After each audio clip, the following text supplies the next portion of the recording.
Hey guys, how's it going? My name is Jeremy. Welcome to Polyphonic Press. Today I'm going to be reviewing Strange Moosic by Herman Düne. Herman Düne are a French folk rock duo. Say that 5 times fast. They've been around since 1999, and this is their latest album. I just want to say that I've actually never heard of these guys. This was an album suggested by Solo Flights.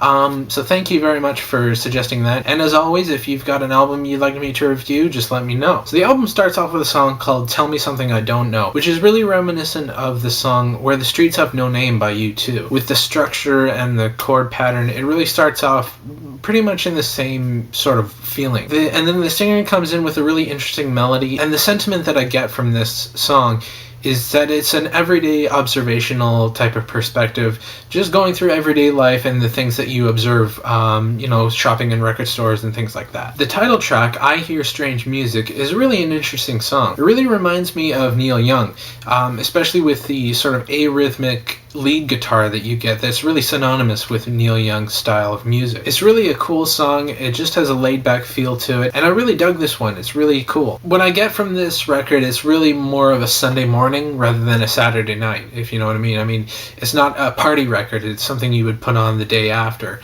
And it just has that laid-back sort of folky vibe to it. Be a Doll and Take My Heart is probably my favorite song on the album. It sounds like a 60s folk rock pop type of song, maybe like the Byrds or something. It has an interesting sentiment about chasing after someone that you want to make fall in love with you. It's a very uplifting song. This whole record is pretty uplifting as well, lyrically.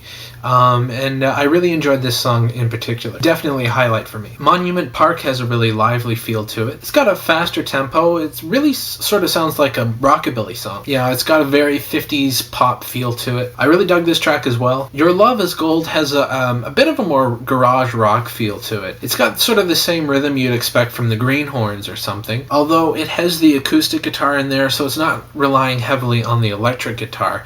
So it's still got that folky element to it. I guess maybe something like Wilco would do something similar to this. And then the album closes with a song called The Magician. It's another 60s type pop song, and it's got a really cool feel to it, which is really interesting. The rhythm of it is really sort of a jazz feel, especially with the rhythm of the drums. It's really a good way to close the album, and it's really something you'd expect. So I rather enjoyed this album. The record really is a fun listen for me, and I was pleasantly surprised. Like I said, I'd never heard of these guys before. This was exactly what I was hoping for when people started suggesting albums for me to review. That is that I would start to like some of these things that people are suggesting that I'd never heard of.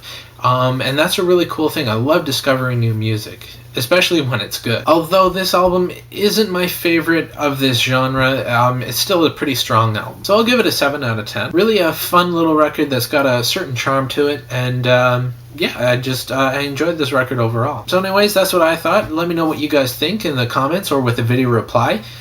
Don't forget to check out our Twitter and Facebook pages. Links are in the description, as well as our website, polyphonicpress.tk. Don't forget to subscribe. That way you'll know when I post a new video. And if you've got an album you'd like me to review, let me know in the comments or with a private message. So anyways, that's it. I'll see you next Tuesday. Take care.